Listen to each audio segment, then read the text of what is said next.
कल जो है तो मैथमेटिक्स का यहाँ तक हुआ था, 30 क्वेश्चन तक, जिसका आंसर था बी। उसके बाद में अब नेक्स्ट है 31। Following three statements have been given in the context of teaching numbers to students of early primary classes. के शुरुआती प्राथमिक कक्षाओं के विद्यार्थियों को संख्याओं के शिक्षण के संदर्भ में निम्नलिखित तीन कथन दिए गए हैं। तो तीन कथन कौन कौन से हैं? पहला है कि encouraging students to think about the numbers of objects and their quantities when they are meaningful to them, to encourage students to learn counting by remembering the names of numbers, encouraging students to make aggregate out of movable objects। तो ये भी कल हुआ था वैसे। जिसमें से कौन सा स्टेटमेंट करेक्ट है, ए बी वाला या फिर B and C, only B, A and C? तो इसका क्या हुआ था कल? Option D. ऑप्शन ए हुआ था, जो कि ए एंड सी था बिल्कुल, क्योंकि इसमें रिमेम्बरिंग वाले में उसकी वजह से नहीं हुआ था। नेक्स्ट है क्वेश्चन के which of the following represent the correct sequence of geometrical reasoning levels according to van Hiele's theory. कि वैन हिले की थ्योरी के मुताबिक कौन से वैन हिले के अनुसार ज्योमेट्री विवेचन के स्तरों के सही क्रम को निरूपित करता है। तो पहला क्या है, visualisation relationship recognition incorporation analysis axiom के दृश्यकरण संबंध पहचानना निगमन विश्लेषण स्वयं या फिर relation recognition visualisation analysis axiom के संबंध पहचानना दृश्यकरण विश्लेषण स्वयं। अब इसमें दोनों में क्या हुआ कि निगमन नहीं है इसमें, उसके अलावा भी चेंजेस हैं। उसी तरह से नेक्स्ट के visualisation analysing relationship recognition deduction axiom के दृश्यकरण विश्लेषण संबंध पहचाना निगमन स्वयं संधि।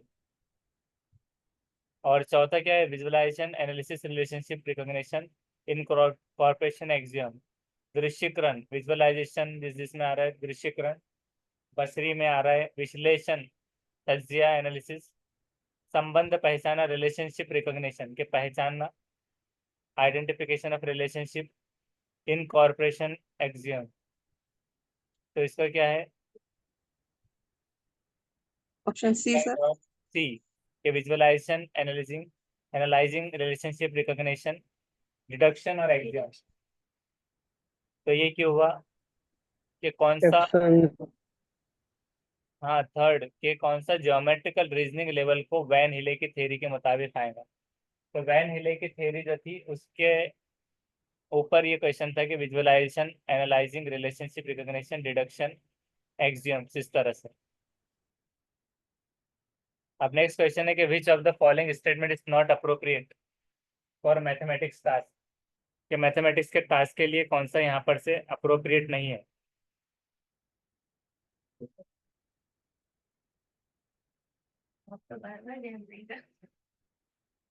Not appropriate for mathematical task के the probability that students become self confident in their ability to tackle difficult problems when they are challenged with the above mathematical tasks।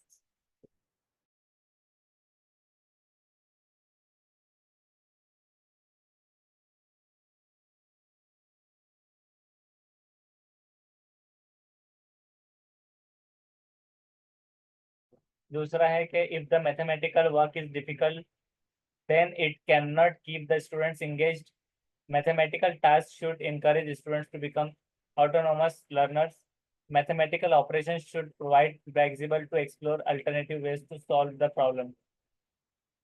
ये क्या है कि उपयुक्त गणितीय कार्यों से जब विद्यार्थियों को चुनौती दी जाती है तब पर्याय प्रायिकता है कि कठिन समस्याओं से निपटने की उनकी क्षमता में वे आत्मविश्वास पूर्ण बन जाए।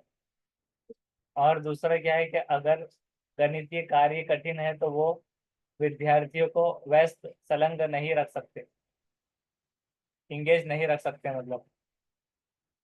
उसके अलावा है कि mathematical task should encourage student to become autonomous learner. गणितीय कार्यों को विद्यार्थियों को स्वायत्त अधिगम बनाने के लिए प्रोत्साहित करना चाहिए, या mathematical operation should provide flexibility to explore alternative ways to solve the problem. तो कौन सा रहेगा? तो क्वेश्चन दिखाएगा नहीं। Sir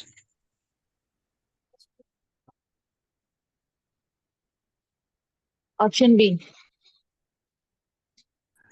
option B sir.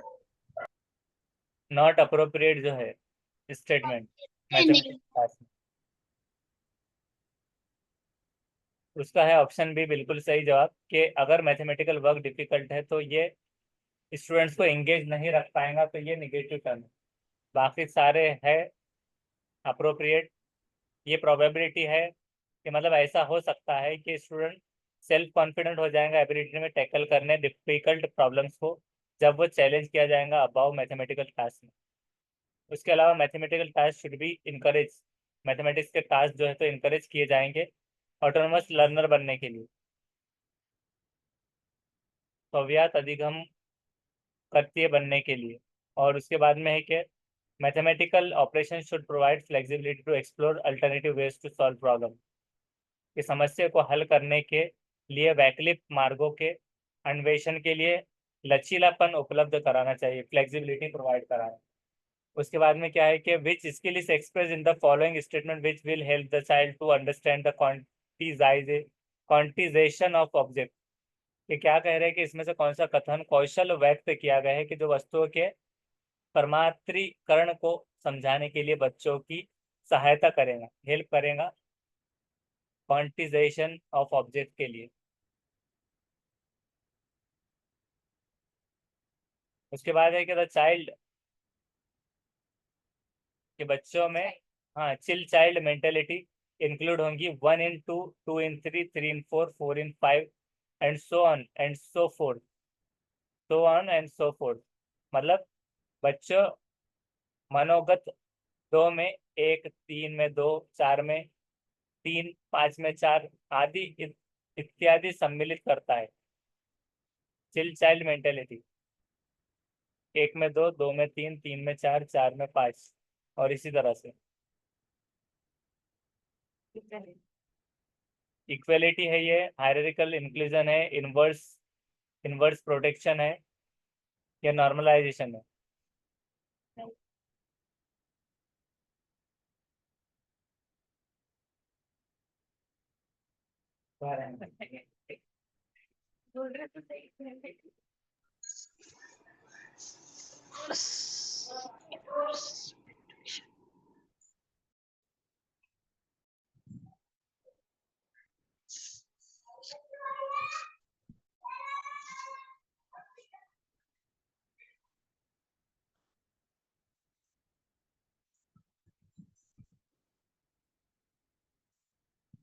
Option B आएगा सर इसका।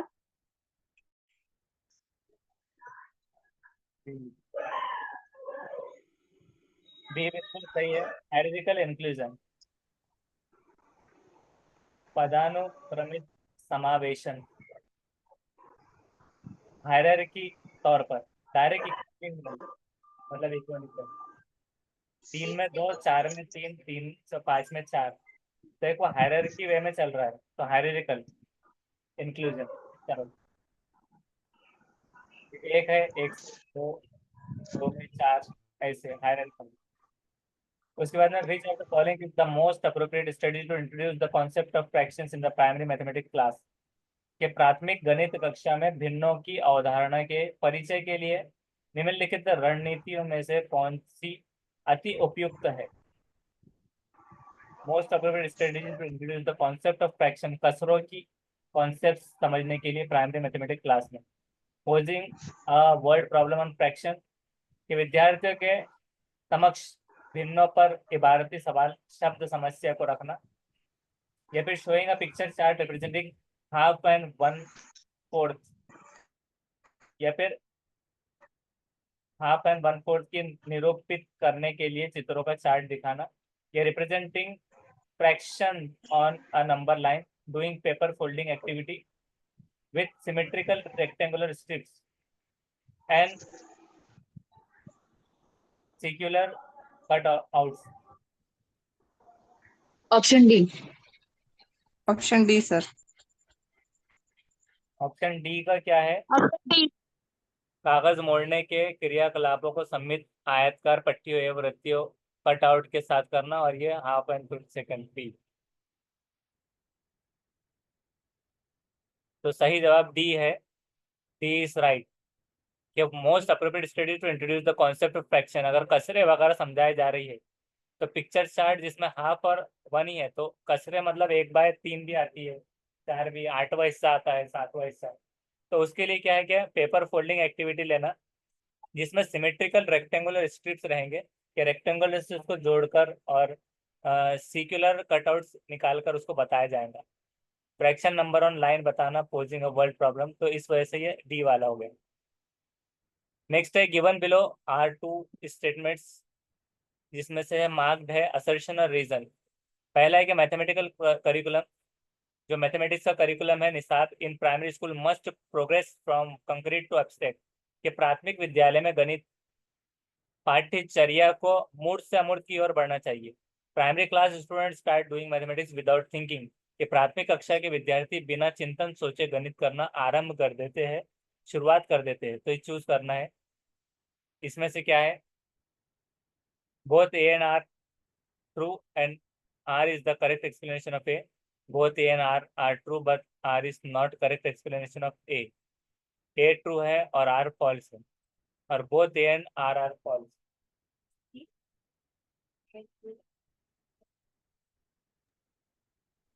Option C sir. तो option C, A is true but R is false. A true क्यों हो गया? कि मैथमेटिक करिकुलम, मैथमेटिक का निसाब प्राइमरी स्कूल में प्रोग्रेस होना चाहिए कंक्रीट से अब्स्ट्रैक्ट तक। तो सही जवाब है। प्राइमरी क्लास के स्टूडेंट्स स्टार्ट कर देते डूइंग मैथमेटिक विदाउट थिंकिंग, बिना सोचे स्टार्ट कर देते, तो ये गलत है। तो इस हिसाब से सी हो गया। उसके बाद according to national curriculum framework NCF 2005 के हिसाब से which is the most appropriate statement about classroom based assessment in mathematics, कि इसमें कक्षा पर आधारित आकलन के बारे में कौन सा कथन अति उपयुक्त है? पहला कि it should not merely be done for evaluating the students, rather should be done for providing feedback and improving teaching learning process, कि इसे सिर्फ विद्यार्थियों के मूल्यांकन के लिए ही नहीं करना चाहिए, बल्कि प्रतिपुष्टि प्रदान करने एवं शिक्षण अधिगम की प्रक्रिया को सुधारने के लिए भी करना चाहिए। दूसरा कि it must be done to rank the students in classroom which will help the students to progress, कि इसे कक्षा में विद्यार्थियों को श्रेणीबद्ध करने के लिए किया जाना चाहिए, जो कि विद्यार्थियों को प्रगति करने में सहायता करेगा। और तीसरा कि it should not be part of mathematical instruction but should be done separately, कि इसे गणितीय निर्देशों का हिस्सा भाग नहीं होना चाहिए, अपितु इसे गणितीय निर्देश से पृथक करके किया जाना चाहिए, कि डन सेपरेटली, सेपरेट किया जाना चाहिए। या फिर नेक्स्ट है कि self assessment is not possible in primary classroom, कि स्व आकलन प्राथमिक क्लासरूम में संभव नहीं है। तो इसका क्या हो जाएगा?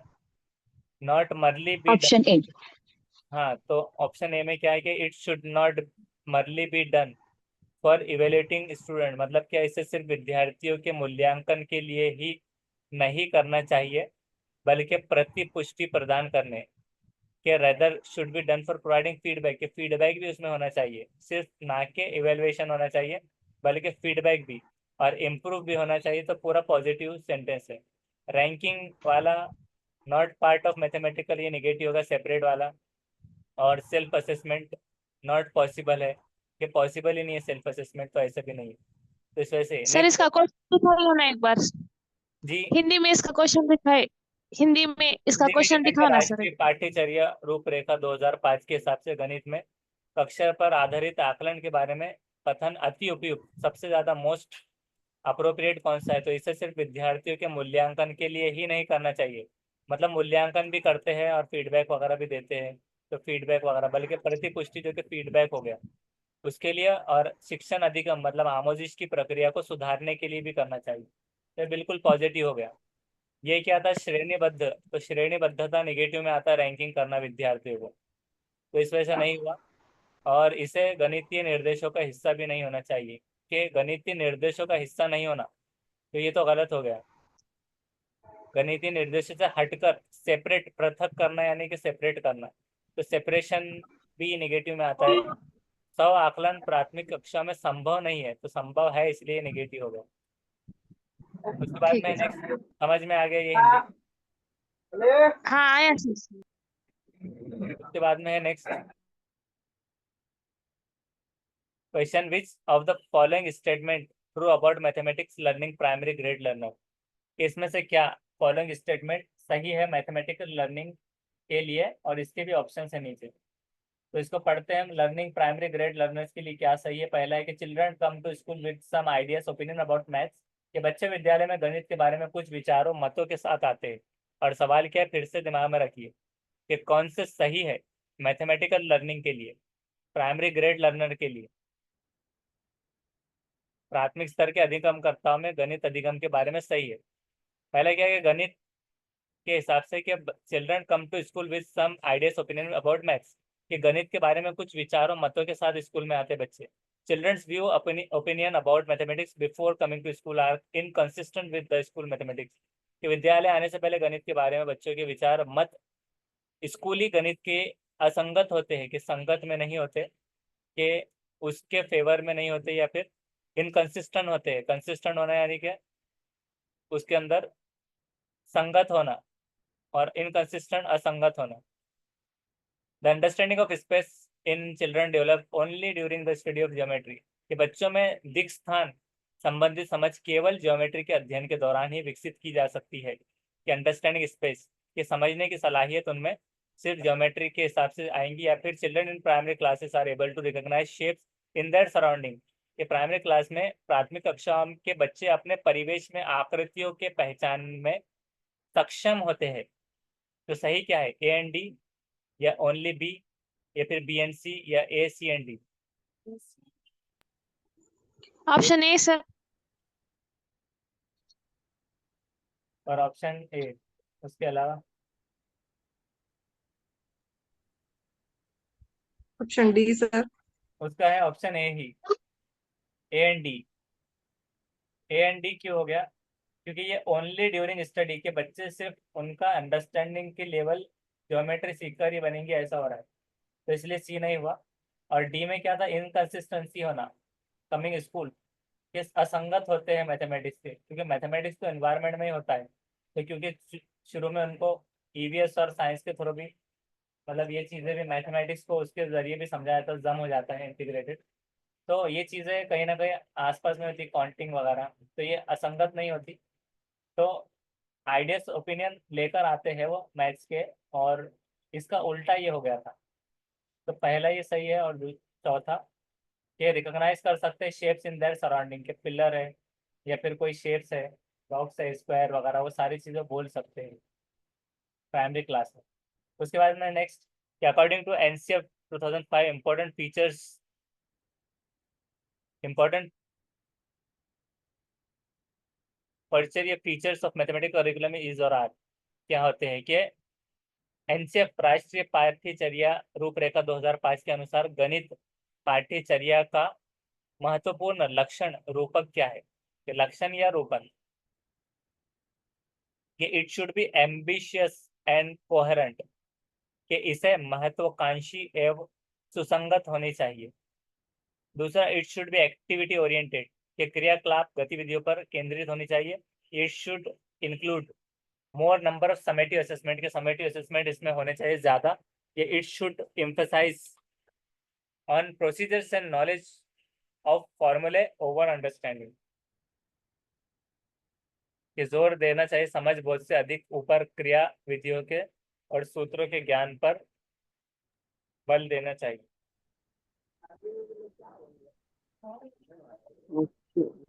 Option B sir. और इसमें एम्बिशियस एंड कोहेरेंट का मतलब क्या होगा? एम्बिशियस एंड कोहेरेंट, मरबूत होना, जुड़ा हुआ होना। मेरिट मतलब easy.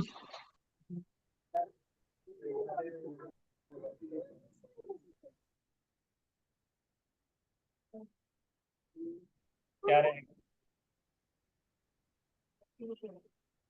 Logical easy. Ambitious means and coherent. और में बंधा हुआ सर। हाँ, मरबूत,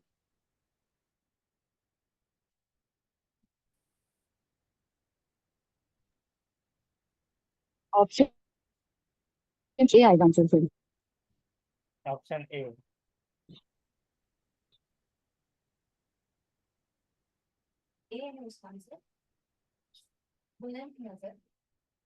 ए C only B, A and B and C and D, इस तरह से option. Option B sir. B, option C है, ए एंड बी दोनों आएगा। A and B.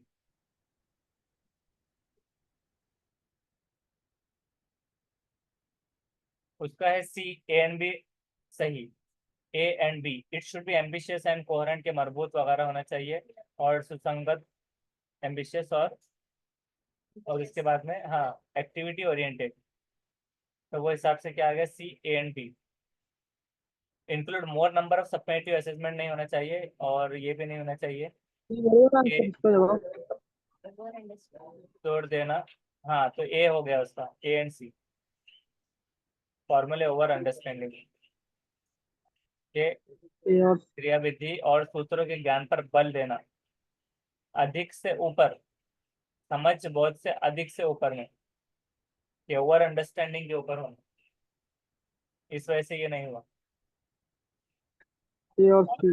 और कुछ पूछ रहे थे आप सवाल?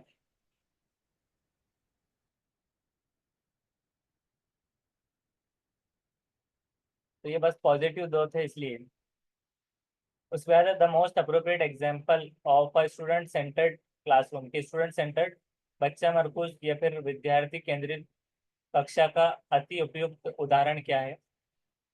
स्टूडेंट सेंटर्ड तालिब इल्म मरकूज क्लास का, कि providing multiple questions to every student in the class for practice, के अभ्यास के लिए कक्षा में प्रत्येक विद्यार्थी को अनेक प्रश्न उपलब्ध कराना। Teacher is asking every student to solve the problem on black board, के विद्यार्थियों को श्याम पट्ट पर समस्या को हल करने के लिए कह रहा है। Teacher is engaging with the student in the classroom to build their mathematical understanding from their personal experiences, के शिक्षक विद्यार्थियों को निजी या व्यक्तिगत अनुभवों से उनकी गणितीय समझ के निर्माण हेतु कक्षा में विद्यार्थियों के साथ व्यस्त संलग्न है। Teacher is solving the problem on the black board and explaining the algorithm to students, कि शिक्षक श्याम पट्ट पर समस्या को हल कर रहा है और विद्यार्थियों को आकलन विधि समझा रहा है। तो क्या हो जाएगा? Option C. Student option centred C. Classroom. Option C sir. C is बिल्कुल सही जवाब है, कि टीचर इज इंगेज कर रहा है स्टूडेंट को क्लासरूम में बिल्ड करना mathematical understanding from their personal experience से। तो ये पर्सनल एक्सपीरियंस आया, स्टूडेंट सेंटर यहाँ पर आ गया। Which of the following is or are most appropriate about the mathematics textbooks of primary classes, कि इसमें से कौन से प्राथमिक कक्षाओं की गणितीय पाठ्य पुस्तक के बारे में अति उपयुक्त है? पहला है कि the problems given in the text book should reduce solution to no knowledge of specific trick, कि पाठ्य पुस्तक में दी गई समस्याओं के समाधान को केवल विशेष युक्तियों को ज्ञान तक सीमित होना चाहिए। कि विशेष युक्तियों के ज्ञान तक मतलब reduce solutions to knowledge of specific tricks, के स्पेसिफिक ट्रिक तक ही होना चाहिए महदूद रिड्यूस सॉल्यूशंस। दूसरा क्या है कि the language used in text books must not be far removed from everyday speech of the student, कि पाठ्य पुस्तक में उपयोग की गई भाषा विद्यार्थियों की रोजमर्रा की भाषा से बहुत अलग नहीं होनी चाहिए। The book should not include stories and other narratives, rather should include a lot of questions to practice, कि पुस्तकों में कहानी और दूसरे वृत्तांत सम्मिलित नहीं होने चाहिए, बल्कि अभ्यास के लिए अनेक प्रश्नों को सम्मिलित करना चाहिए। A and B, B and C, only B only C. A and B. Option A. उसके अलावा ऑप्शन ए सर। और सी है उसका, only B. The language used in textbooks must not be far removed from everyday speech of the students, के पाठ्य पुस्तक में उपयोग की गई भाषा, जो इस्तेमाल की गई भाषा विद्यार्थियों के रोजमर्रा की भाषा से बहुत अलग नहीं होनी चाहिए, तो उसकी वजह से उनको समझ में आएगा। किसकी बात कर रहे थे? मैथमेटिक्स की, और वो टेक्स्ट बुक्स में है प्राइमरी क्लासेस की, कि प्राइमरी क्लासेस की टेक्स्ट बुक्स। और ये वाला था कि रिड्यूस करा जाएगा सॉल्यूशंस को, के समाधानों को केवल क्या कर दिया जा रहा है, लिमिटेड महदूद कर दिया जा रहा है, विशेष युक्तियों पर कि स्पेसिफिक ट्रिक पर ही महदूद, तो महदूद कर देना यानी रिडक्शन हो रहा है यहाँ पर, तो इस वजह से नेगेटिव में चला गया। और उसके बाद था कि book should not include stories, के उसमें स्टोरीज मत डालिए। स्टोरीज एंड नरेटिव्स तो पार्ट्स है, कि इसके मतलब मैथमेटिक्स के जरिए भी, मैथमेटिक्स में आजकल स्टोरीज आते हैं, ईवीएस में भी आते हैं नरेटिव्स, तो ये तो होना ही चाहिए, तो इसकी वजह से। और ये बढ़ रहा है कि बहुत सारे क्वेश्चन उसमें भर दीजिए, तो ये दिलचस्प अंदाज नहीं हो गया, मतलब रुचिकार बनाने का या फिर स्टूडेंट्स को इंगेज रखने का, उसमें दिलचस्पी पैदा करने का तरीका नहीं हुआ, तो इस वजह से ये ऑप्शन निगेटिव हो गया था। नेक्स्ट है, विच of the following is not related with the process of mathematics teaching and learning, कि इनमें से कौन सा गणित के शिक्षण एवं अधिगम की प्रक्रिया से संबंधित नहीं है। नहीं पूछ रहा है आप, abstraction, investigation, optimisation, rote memorisation, तो क्या नहीं है बोलिए जल्दी। Option D. Option D. Option D बिल्कुल सही जवाब, रोड Option D. मेमोराइजेशन, ये निगेटिव टर्म में आता है। ऑप्टिमाइजेशन का मतलब क्या था, इस्तेमीकरण, जिसको उर्दू में क्या बोलेंगे, इन्वेस्टिगेशन, ये सारों को, एब्स्ट्रैक्शन को खुलासा, एब्स्ट्रैक्शन मतलब अमूर्तन, इन्वेस्टिगेशन। और ऑप्टिमाइजेशन मतलब क्या होता है,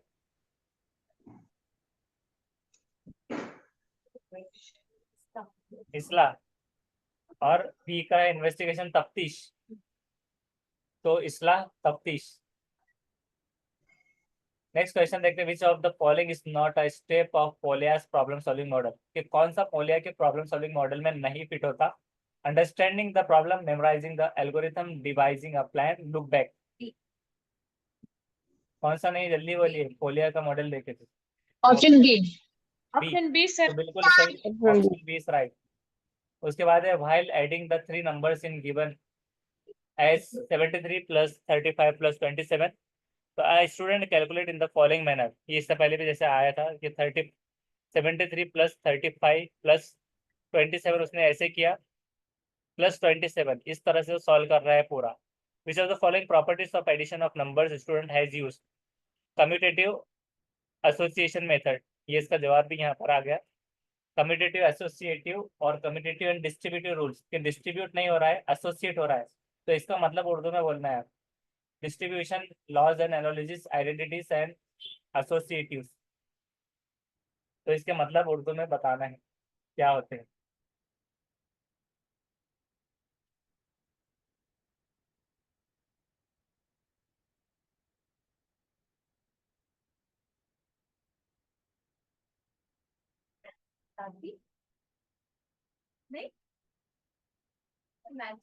कम्यूटेटिव प्रॉपर्टीज ऑफ एडिशन इस तरह से होती है कि changing the order of addends does not change in the sum, कि अगर हम चेंज कर देते हैं ऑर्डर एडेंस की, मिसाल के तौर पर 4+2 करो या 2+4 करो, तो ये एसोसिएटिव प्रॉपर्टी ऑफ एडिशन होती है, जिसमें अगर आप ग्रुप चेंज कर देते हैं एडेंस के, डज नॉट चेंज द सम।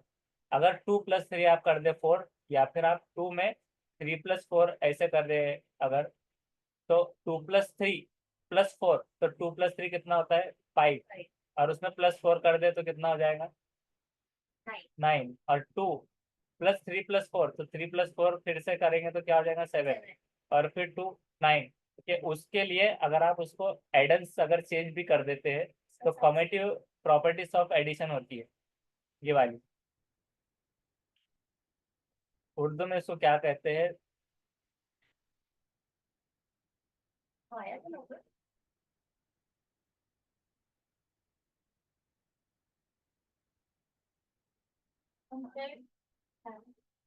हाँ चलिए, हाँ रुक जाओ।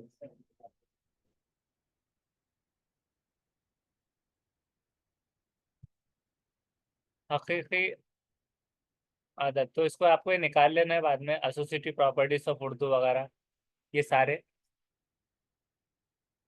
तो कम्यूटेटिव, कर्म विनिमय एवं सहचर्य, अगर एसोसिएटिव से तो मददगार, इमदादी कह सकते हैं हम उसको, इमदादी।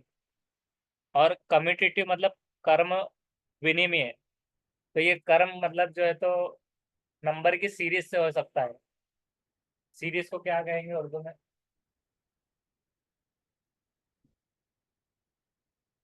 तो उस तरह से कम्यूटेटिव प्रॉपर्टी होती है, उसको देख लेना है। और डिस्ट्रीब्यूटिव, ये एसोसिएटिव मतलब एसोसिएट हो रहा है एडिंग वाली, और डिस्ट्रीब्यूटिव रूल डिस्ट्रीब्यूट करने वाली, तो इसने ऐड किया है इसलिए वो ए हुआ, एसोसिएटिव वाली प्रॉपर्टी। वैसे भी आंसर को बहुत टाइम लग जाता था आंसर देने में, तो ये प्रॉपर्टीज के बारे में पढ़ लेना है। A student solve the problem on multiplication in the following वे। अब एक स्टूडेंट है जो कि सॉल्व कर रहा है प्रॉब्लम्स को मल्टीप्लिकेशन के इस तरह से कि 35, 23, 75। तो अब what could be the most probable for error made bye student, इसमें से क्या हो सकता है जो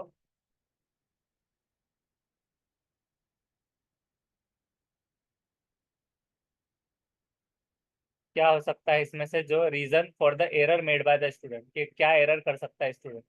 the student is unable to recall the multiplication tables up to 10, के विद्यार्थी 10 तक के पहाड़ों को पुनः स्मरण करने में असमर्थ है। या फिर the student has extend the algorithm of addition to multiplication, के विद्यार्थी ने योग की कलन विधि को गुणन में अति विस्तारित कर दिया है। या student does not know the algorithm of addition, कि योग की कलन विधि नहीं जानता बच्चा। या फिर student is unable to do regrouping of the number while multiplying the numbers, कि विद्यार्थी संख्याओं के गुणन करना समय संख्याओं का पूर्ण समूहकरण कर पाने में असमर्थ है। क्या होगा बोलिए, 5 मिनट बचे हैं बस। Option B. उसका बी बिल्कुल सही जवाब है कि स्टूडेंट ने एक्सटेंड कर दिया है एल्गोरिथम ऑफ एडिशन को मल्टीप्लिकेशन में।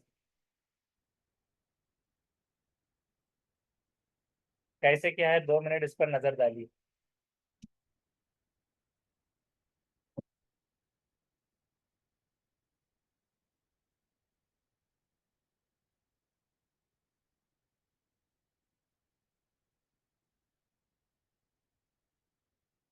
तो उसने क्या किया है, most probable reason for the error made by the student कि 35, 23, 75, उसने क्या किया है, इसमें 10 के टेबल की बात नहीं की जा रही, तो इसलिए 10 का टेबल नहीं आएगा। Student has extended the algorithm addition to multiplication, कि एडिशन करने को उसने मल्टीप्लाई में कुछ ऐसे कन्वर्ट कर दिया है, ऐसी कुछ बात आ रही है एडिशन की बजाय। और उसके बाद में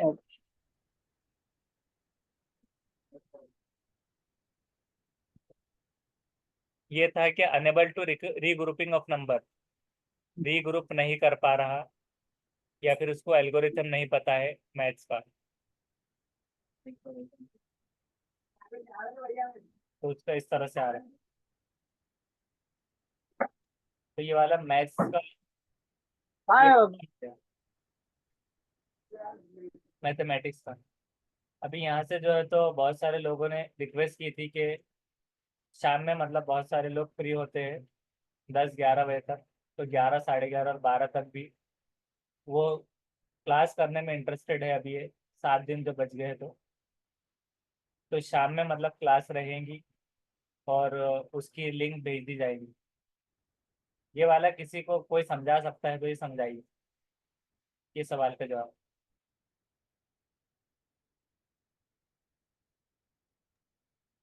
तो यूजुअली एडिशन में ना होता है, ठीक है, ये थ्री जो नंबर्स है ना, 3 पेयर्स में चलो हम लोग एडिशन कर सकते हैं, लेकिन ये मल्टीप्लिकेशन में ये बहुत डिफिकल्ट हो जाएगा। और स्पेशली जब प्राइमरी लेवल पे है तो हमको दो दो करके ग्रुपिंग से ही करवा सकते हैं वो लोग। अब तीनों सेट्स लिखे लोगों ने नंबर को, तो वो बच्चा अगर लिख रहा है मतलब उसने लिटरली एक्सटेंड किया है एडिशन को मल्टीप्लिकेशन में, उसे कंसेप्ट क्लियर नहीं होगा। क्योंकि एडिशन में आपको ना वंस प्लेस टेंस प्लेस पे डायरेक्टली ऐड करना होता है, लेकिन यहाँ पे ये हो जा रहा है ना कि वो मल्टीप्लाई करना है। अब वो उसने तीनों नंबर लिख दिए है तो वो मल्टीप्लाई किस नंबर को किस नंबर से पहले करेगा। जी बराबर। ऐसा तो ही है ना सर? हाँ बिल्कुल सही, तो वेरी नाइस एक्सप्लेनेशन। के मतलब यहाँ पर अगर थैंक यू सर। अगर 3 या 4 अगर डिजिट जो भी आ जाते हैं एडिशन वाले, तो आसानी से मतलब 5 और 3 8 और फिर 5 करके एडिशन की कैटेगरी में उसको आसानी से सॉल्व कर ले सकते हैं। फिर इसके बाद में ये वाला क्रम, तो इसमें से 3 4 इस वे क्या है कि उसने क्या किया, देखिए यहाँ पर एक हिंट दी हुई है, या स्टूडेंट ने एक्सटेंड कर दिया है एल्गोरिथम को एडिशन वाले को, कि एडिशन का उसने मेथड को मल्टीप्लिकेशन में रख दिया, कि मल्टीप्लिकेशन में दो दो करके आसान होगा, कि 35 × 23, तो उसका जवाब आने के लिए वो पहले आएगा, फिर उसके बाद कुछ ऐड हम कर सकते हैं मल्टीप्लिकेशन। लेकिन ये प्लस वाले मेथड में, एडिशन वाले मेथड में एक ही सीरीज में तीनों को रख दिया गया है, कि जैसे कि प्रोडक्ट होता है, प्रोडक्ट मतलब क्या होता है कि एक नंबर दूसरे से जब मल्टीप्लाई हो जाता है तो उसका सम आने के बाद वो मल्टीप्लाई होता है अगले नंबर से, तो वो होता है प्रोडक्ट। तो प्रोडक्ट निकालना या फिर कोई चीज़ का प्रोडक्ट फॉर्मूला भी होता है प्रोडक्ट। तो प्रोडक्ट इस तरह से निकाला जाता है कि एक नंबर दूसरे से मल्टीप्लाई होने के बाद उसका सम चलता रहता है अगले नंबर से। तो उसके लिए ज़रूरी है कि पहले मल्टीप्लिकेशन में जो भी क्रम आ रहा है, तो अगर पहला दूसरे से मल्टीप्लाई हो रहा है या जो भी नंबर से, या हो सकता है कि उसमें गिवन और मतलब गिवन नंबर कुछ और हो कि इसके साथ मल्टीप्लाई करने वाले, जिसको उसने उसके डिजिट्स को इनपुट्स को एक ही रो में रख दिया है डायरेक्ट डायरेक्ट, तो जिससे उसने एक्सटेंड कर दिया है एल्गोरिथम को एडिशन को मल्टीप्लिकेशन में। तो बहुत अच्छा आपने एक्सप्लेन कर दिया है। और एसोसिएटिव प्रॉपर्टी होना मतलब ये मददगार से शामिल है, जिससे आप ये याद रख लेना डायरेक्ट कि इसके अंदर प्लस का आएगा डिस्ट्रीब्यूटिव प्रॉपर्टीज। जैसे कि इसको अगर हम देखते हैं 73 और 35, तो 35 इधर रख दिया गया, इधर का इधर आ गया, जैसे आपने डेफिनेशन जो पढ़ा है कि या तो आप उसको 35 इधर रख लो या इधर रख लो। तो इस तरह से जो प्रॉपर्टी है एसोसिएटिव के मदद कर रहा है, हेल्प कर रहा है एक दूसरे की, कि इधर का उधर भी आ गया तो आंसर वही आने वाला है। तो एसोसिएटिव प्रॉपर्टी और डिस्ट्रीब्यूटिव में जो हमने कल जो सवाल देखा था कि एक जो नंबर है उसको डिवाइड किया जा रहा है, 73 को 70+3 कर दिया गया, सपोज 35 है तो 30+5 कर दिया गया, या जो भी